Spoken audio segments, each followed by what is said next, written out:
이주연의 뉴스 정면 승부 일부에는 항상 오늘의 주요 뉴스 정리하는 순서죠. 뉴스 인앤아웃으로 시작합니다. 오늘의 주요 뉴스 깔끔하게 정리해 드립니다. 김영민 아나운서 나오셨습니다. 안녕하세요. 네, 안녕하세요. 네, 오늘 뉴스의 의미와 배경 해설해 드립니다. 이동호 기자 나오셨습니다. 안녕하세요. 네, 안녕하십니까. 자, 오늘부터 윤석열 대통령의 출근길 약식 회견 중단이 됐습니다. 자, 약식 회견 중단 배경은 지난 금요일 MBC 기자와 대통령실의 비서관과의 설전 때문이겠죠? 그렇습니다. 오늘부로 이제 약식 회견을 중단하기로 했다고 대통령실이 밝혔는데요. 말씀해 주신 것처럼 최근 발생한 불미스러운 사태와 관련해서 근본적인 재발 방지 방안 없이는 지속할 수 없다. 이렇게 판단을 했다고 그 배경을 밝혔습니다. 여기서 말한 이 불미스러운 사태가 그 MBC 기자와 비서관 사이에 논쟁이 있었던 것으로 풀이가 되는데요. 대통령실은 지금 소통의 취지를 살릴 방안이 마련된다면 재개 여부를 검토하겠다 이렇게 밝혔는데 일단 시행 6개월 만에 멈춰섰습니다. 출근길 약식 회견 뉴스인 해주세요. 예, 윤석열 대통령이 그 MBC 기자와 그 홍보기획 비서관 사이에 이제 지난 금요일 있었던 설전을 그 계기로 해서 도어 스태핑, 그 출근길 문답을 잠정 중단을 했는데요. 네. 윤 대통령은 이제 취임 이튿날인 지난 그 5월 11일 날 첫 도어 스태핑을 했지 않습니까? 그래서 이달 18일까지 모두 61차례에 걸쳐서 기자들과 즉석 문답을 이어왔지만 더 이상 이런 모습을 보기는 어려울 것으로 이렇게 예상이 됩니다.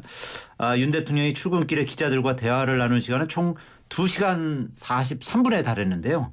짧게는 10초, 길게는 한 10여 분씩 그날그날의 현안에 대해서 평균 한 3분 30초 정도의 문답을 이제 주고받기도 했는데 이제 오늘부로 더 이상 잠정 중단한 상태이기 때문에 이런 모습은 이제 보기 어려울 것으로 이렇게 예상이 됩니다. 윤 대통령 오늘 오전 9시 1분쯤에 이제 용산 대통령실 청사 1층에 도착했는데 기자들 만나지 않고 곧장 집무실로 향했어요. 오늘 오전 대통령 수석 비서관 회의와 국무총리 주례회동 등 뭐 별다른 외부 일정이 없는데도 불구하고 평소와 달리 기자들을 만나지 않고 곧장 집무실로 향한 것인데요. 앞서 이제 대통령실은 평소 출근길 그 문답이 진행되던 청사 1층 로비에 나무 합판으로 만든 가림막을 어제 세워놔서 네. 이 도어 스태핑이 중단되는 거 아니냐 이런 그 얘기가 많이 나왔거든요. 근데 어제는 그거에 대해서 부인을 했는데 네. 오늘 아침 이제 8시 55분에 기자들에게 더 이상 도어 스태핑을 안 한다 이렇게 통보를 한 것이죠. 네. 대변인실은 이제 그 이후로 최근 발생한 불미스러운 사태와 관련해 근본적인 재발 방지 방안을 마련하지 않고서는 지속할 수 없다. 이렇게 설명을 했어요.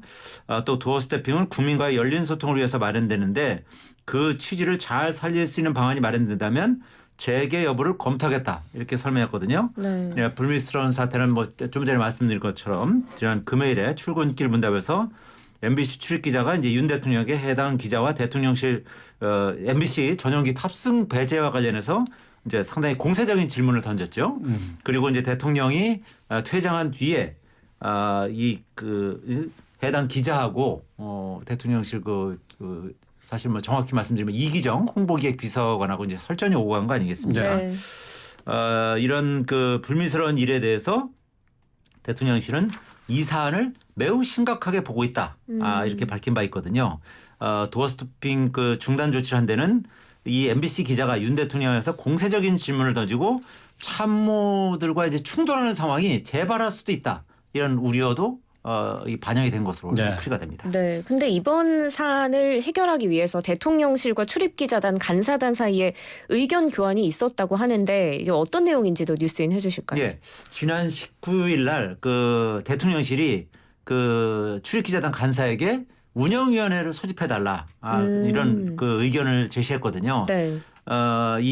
상응하는 조치로 MBC 기자에 대해서 출입 등록 취소나 출입 정지 또는 기자 교체 등 3가지 방안을 예로 든 것으로 이제 전해졌어요.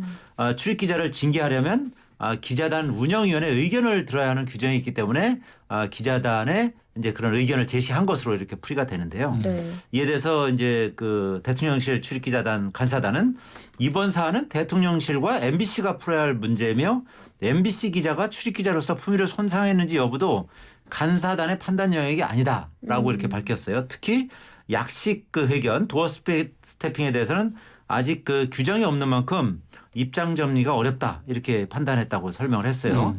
이에 따라서 기자단은 어떤 의견도 내지 않기로 하고 또 다수 언론이 취재를 제한받는 그 상황이 생기지 않길 바란다는 입장을 대통령실에 전달을 했습니다. 네.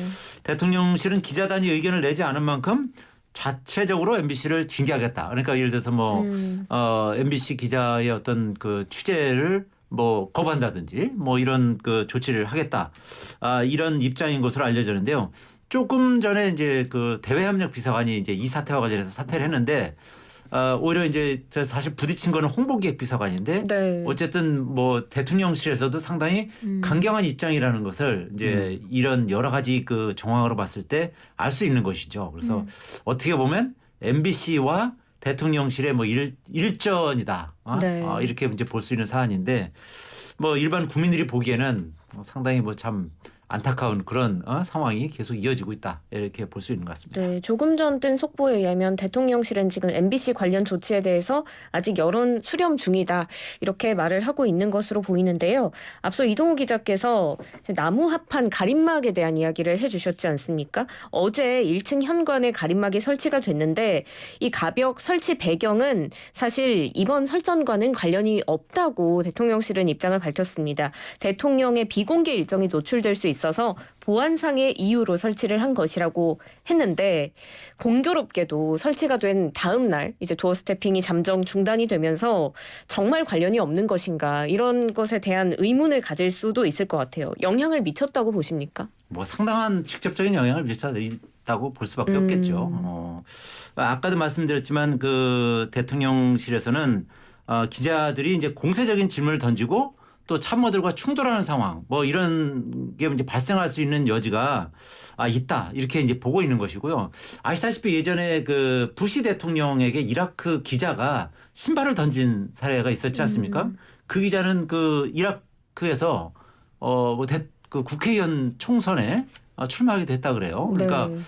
뭐 이번에 그 MBC 기자가 뭐 슬리퍼를 신고 현장에서 이제 공세적인 질문을 던졌다는 거 아니겠습니까? 네. 근데 이건 뭐 순전히 이제 상상이긴 합니다만 뭐 한국에서도 그와 비슷한 사태가 일어날 수 있는 가능성도 완전히 배제할 수 없는 거 아니겠습니까? 워낙 대통령실과 뭐 사실은 이제 다음 진보 총선에 언론과의 나가나요? 예? 다음 총선에 나가나요? 그건 모르죠.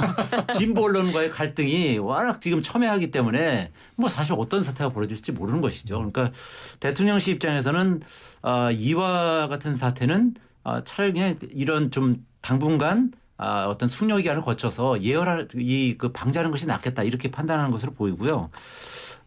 이 그 대통령실은 MBC 기자가 이제 도어 스태핑 마치고서 돌아가선 윤 대통령 등 뒤로 이제 공세적인 질문을 계속 던지고 또 이 그 홍보기획 비서관하고 이런 식으로 충돌을 빚는 것은 일종의 노골적인 공격이다 이렇게 받아들이는 이제 분위기거든요. 윤 대통령과 이제 참모들은 지난 주말 5시간이 넘는 이제 마라톤 회의를 거쳐서 도어 스태핑은 이대로 유지하기 어렵다. 이런 결론에 이제 최종적으로 이른 것으로 이렇게 알려지고 있고요. 그 결과 이제 도어 스태핑을 하던 대통령실 청사 1층 현관하고 기자실을 완전히 봉쇄하는 가림막을 설치하게 됐다는 것이 지배적인 해석입니다. 대통령 경호처는 주말 사이에 윤 대통령에게 MBC 기자의 청사 출입 금지 조치를 권유했지만 윤 대통령이 다른 방안을 강구하라 이렇게 지시했다는 전언이에요. 그러니까 MBC 기자 출입 정지를 할 수는 있지만 MBC에서는 이걸 거부할 수도 있는 거 아니겠습니까?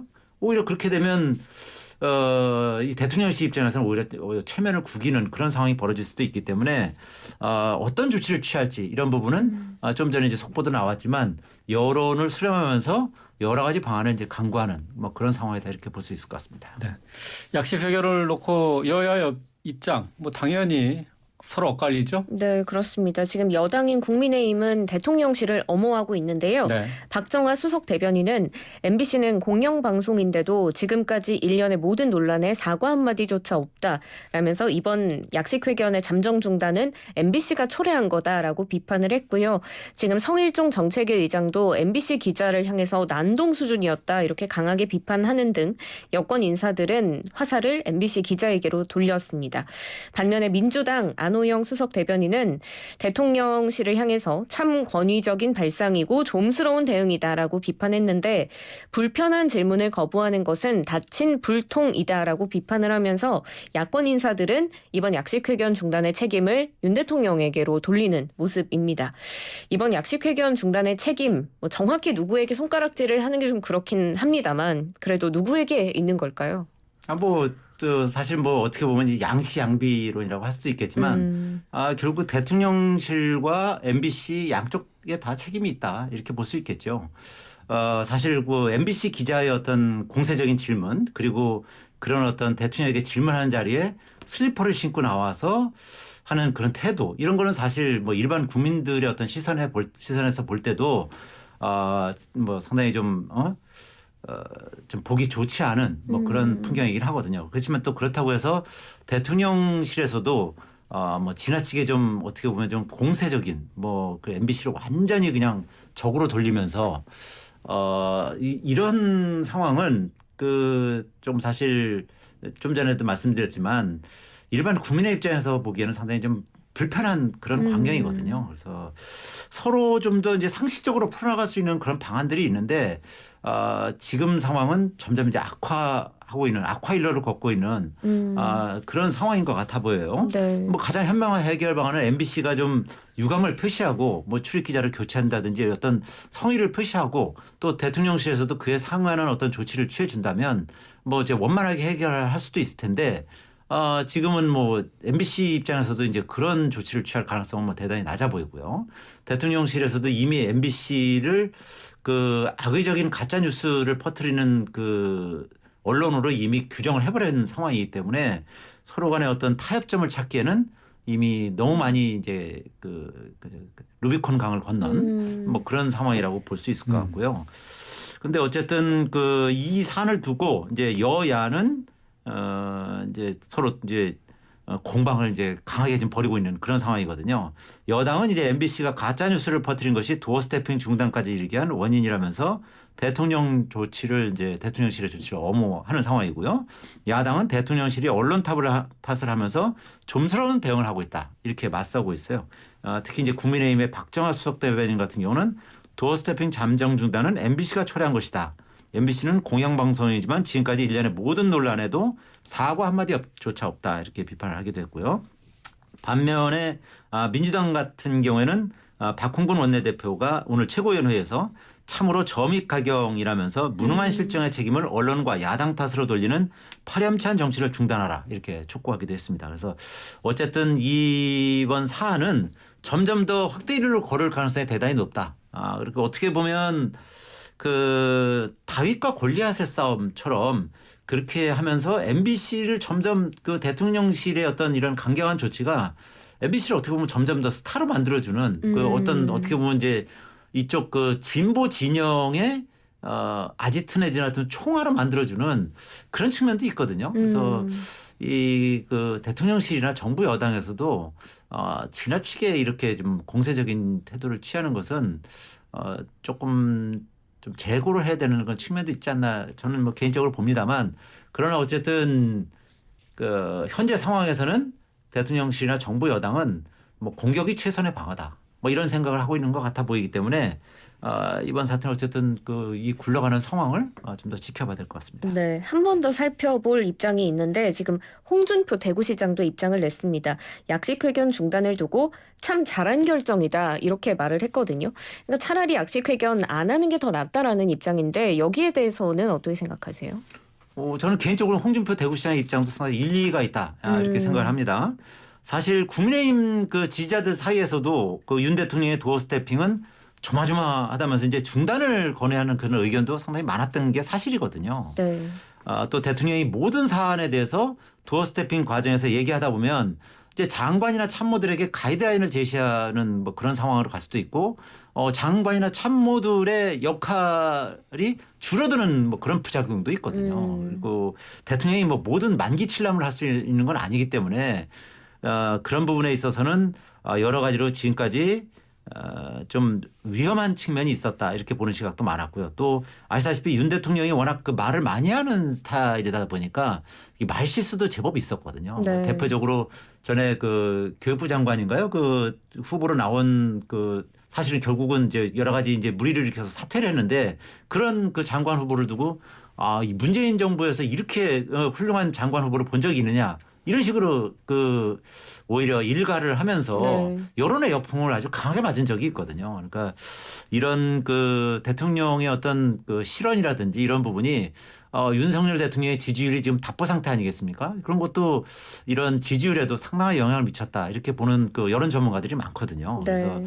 어쨌든 홍준표 대구시장이 오늘 페이스북을 통해서 한 얘기가 상당히 그런 면에서는 여권 지지자들 사이에서는 뭐 상당히 좀 지지를 받지 않을까 이렇게 생각해 보는데요. 홍 시장이 오늘 페이스북 글에서 대통령의 국정 능력에 대한 자신감으로 이제 시작한 것으로 보이지만 최종 결정하는 대통령이 매일같이 결론을 미리 발표하는 것은 적절치 못했다. 이렇게 지적을 했고요. 또 국민과 가까워지려는 대통령의 뜻은 모르는 바가 아니지만 매일매일 마음 졸이며 바라보는 사람들도 많다는 것을 알아야 한다 하면서 대통령의 말씀은 태산같이 묵어야 한다.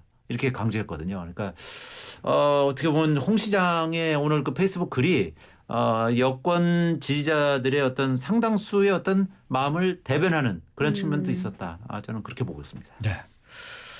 윤석열 대통령이 사실 뭐 대선 후보 시절에 참모들 뒤에 숨지 않겠다라고 얘기했었던 게 이제 약식 회견으로 이어진 것인데 결국은 뭐 문 전 대통령을 겨냥한 그런 공약 아니었겠습니까? 근데 이제 결국은 뭐 사단이 나면서 당분간은 이 약식 회견, 출근길 약식 기자들과의 문답 당분간은 보지 못하게 되는데 앞으로 어떤 결론을 내리게 될지 좀 시간이 좀 지나가야 될 것 같습니다. 자, 계속해서 이번에는 이태원 참사와 관련한 국정조사 요구, 야당의 요구 얘기 좀 살펴보도록 하죠. 오늘 국정조사 기획서를 제출을 했죠? 그렇습니다. 더불어민주당, 정의당, 기본소득당 이렇게 야3당이 오늘 국회에 용산 이태원 참사 진상규명을 위한 국정조사 계획서 제출했는데요. 조사 범위와 조사 대상을 특정했고요. 대상 기관에는 대통령 비서실, 국가안보실, 대통령 경호처 등 대통령실이 명시됐습니다. 다만 국민의힘은 오늘도 이제 국정조사에 참여하지 않을 것이다라는 입장을 분명히 하면서 야3당 단독으로 지금 국정조사가 추진되는 것 아닌가 이런 이야기가 나오고 있는 가운데 또 오늘 오후 3시에 김진표 국회의장 주재로 여야 원내대표단이 회동을 가졌는데요. 결과가 나왔죠. 지금 국민의힘에서 조금은 약간은 틈을 좀 열어둔 결론을 낸 게 아닌가 싶은데요. 결과 뉴스인 해주세요. 뭐 결국은 여권에서도 국정조사는 피할 수 없다. 이런 그 의견이 많이 있었거든요. 이제 오늘 그 주호영 원내대표가 다소 전향적인 자세로 이제 바뀐 그런 부분을 오늘 발표를 했어요. 네. 국민의힘 주호영 원내대표는 이번 그 이태원 압사 참사 국정조사 관련해서 가급적 여야가 합의해서 예산안을 처리한 뒤에 할 수 있도록 하는 그 생각이다. 또 당의 동의를 구하도록 노력해 보겠다. 이렇게 말을 했어요. 그러니까 뭐 어떻게 보면 상당 부분 그 국민의힘 내 의원들 사이에 나름대로 이제 컨센서스를 이루고 뭐 이런 얘기를 하지 않았을까. 네. 이렇게 풀이가 되는데요. 그동안 이제 국정조사 불가 입장을 고수하던 여당에서 이제 구체적인 시기까지 언급하면서 수용 가능성을 내비친 것이죠. 그 야당도 이를 수용할 수 있다 이런 뜻을 시사를 했어요. 그래서 국정조사 대치정국의 실마리가 풀릴 수 있지 않을까 그런 기대를 이제 갖게 하는데요. 주호영 원내대표는 오늘 이제 김진표 국회의장 주재 교섭단체 원내대표 주례회동에서 국정조사가 필요한데 공감하지만 예산안 처리 법정기일이 12월 2일 다음 달 2일 아니겠습니까? 네. 얼마 안 남았죠. 그리고 정기국회도 2주 정도밖에 남지 않았다면서 이같이 밝혔는데요. 또 국정조사 계획서가 채택되고 증인과 참고인을 불러내는데 일주일 이상 걸린다. 예산안 처리한 뒤에 수사 결과가 나올지 알 수 없지만 대략 언제쯤 중간 수사 결과가 발표될 수 있는지 파악을 해보고 예산 처리를 한 뒤에 협의에 응해서 국정조사를 할 수 있다. 이런 생각을 갖고 있다. 이렇게 설명을 했거든요. 그러니까 어떻게 보면 이제 예산안 심사하고 의결 등 이제 시급한 정기국회 과제를 먼저 해결한 뒤에 국정조사를 협의하자라는 일종의 이제 역제안을 던진 것이고요. 네. 더불어민주당도 이에 대해서 상당히 좀 호응을 하고 있어요. 박홍근 원내대표 같은 경우는 예산안 처리 이후 국정조사를 검토해보자는 제안은 진전된 의견이고 전향적 입장을 내준 것이다. 이렇게 평가를 했어요. 박 원내대표는 예산안 처리 이후라는 것이 뭐 일자와 시점이 특정되지는 않았지만 국정조사를 하겠다 이런 의지로 받아들인다면서 마냥 시간을 끌기 위한 의도가 아니라면 그러한 진정성을 수행해서 이 민주당도 내부 검토를 해보겠다 이렇게 밝혔어요. 다만 이제 박 원내대표는 이와 별도로 김진표 의장을 향해서 자체 설정한 국정조사 계획서 본회의 처리일인 24일까지 국정조사 특히 구성 절차를 밟아달라 이렇게 요구했기 때문에 만약에 이제 그런 그 여야 간의 협의가 안 되면 단독으로라도 국정조사를 하겠다는 의지는 아직은 이제 밝히고는 있습니다만 여당에서 이제 다소 이제 전향적인 입장을 오늘 밝혔기 때문에 뭐 정치는 어떻게 보면 이제 이 타협의 산물 아니겠습니까? 네. 그래서 여당도 국정조사를 마냥 거부할 수는 없는 것이고 또 야당도 현재 그 이 경찰 특수본이 수사를 하고 있기 때문에 그 수사 결과를 보면서 이 어쨌든 국정조사와 이 경찰의 수사는 또 별개의 문제거든요. 이게 이 수사라는 거는 뭐 사법 처리를 하기 위해서만 하는 것이지만 국정조사는 뭐 그 외에 여러 가지 국민들이 궁금해하는 부분을 밝혀주는 그런 그 긍정적인 그 효과도 있거든요. 그 예전에 이 환란 사건 IMF 때 같은 경우도 수사와 별개로 이 국정조사를 추진하게 됐었습니다. 그때도 이제 여당 단독으로 이제 그 당시 이제 추진하긴 했었는데 뭐 그렇다 하더라도 상당히 좀 여러 가지 좀 새로운 사안을 좀 발표를 할 수 있는 그런 계기가 되기도 했거든요. 그래서 이번 그 국정조사 추진 상황은 여야의 어떤 그 전향적인 타협 이런 것이 상당히 기대가 되는 그런 상황으로 이제 반전이 됐다. 이렇게 네. 보시면 될 것 같습니다. 예산안 처리 법정 시한 12월 2일 다음 달 2일까지 어쨌든 예산안에 대한 논의를 마친 뒤에 국정조사를 할 것이다. 이렇게 예상을 하면 되겠네요. 예. 자, 계속해서 이제 월드컵 거리 응원 얘기를 좀 해보도록 하겠습니다. 카타르 월드컵 막이 올랐죠. 자, 이태원 참사의 여파로 거리 응원이 이루어지지 않을 것 같았는데 허가하지 않기로 했었는데 열릴 수도 있는 그런 가능성이 생긴 것 같아요. 네, 내일 그 여부가 결정이 됩니다. 앞서 대한축구협회가 이태원 참사 이후에 추모 분위기에 동참하고자 거리 응원을 취소한 바 있는데요. 네. 이번에는 대한축구협회가 아닌 붉은 악마 측에서 거리 응원을 진행하겠다라고 입장을 밝혔고 광화문 광장 사용 신청을 했습니다. 그래서 내일 오후 2시 심의에서 승인되면 이번 월드컵도 거리 응원 이루어질 수 있을 것 같은데 지금 붉은 악마 측에서는 안전대책을 철저히 세워서 진행을 하겠다라는 방침이고 오히려 응원이라는 방식으로 위로와 추모를 하겠다라는 입장이거든요. 찬반 여론이 갈리고 있는데 기자님께서는 어떻게 생각하세요?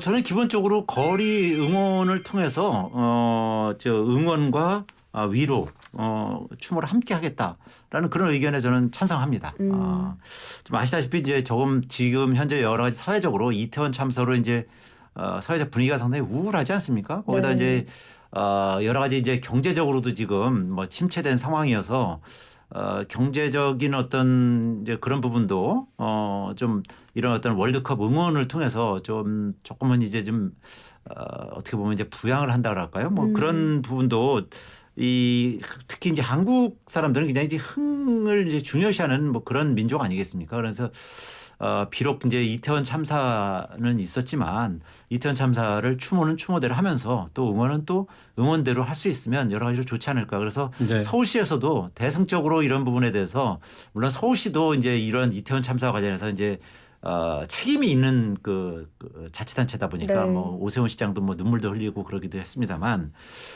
이번 그 심사에서 이번 심의에서 대승적으로 승인을 해서 이번 기회에 이제 좀 거리 응원을 통해서 여러 가지 사회적 분위기를 좀 일신하는 그런 터닝 포인트로 삼았으면 하는 그런 개인적 바람을 가지고 있습니다. 예. 내일 결정된다고 하니까요. 길거리 응원 기대를 좀 해보겠습니다. 아울러 우리 축구팀 선전도 함께 기대가 됩니다. 자, 오늘 주요 뉴스 정리한 뉴스 인앤아웃 여기서 마치겠습니다. 김영민 아나운서 이동우 기자와 함께했습니다. 고맙습니다. 고맙습니다. 네, 수고하셨습니다.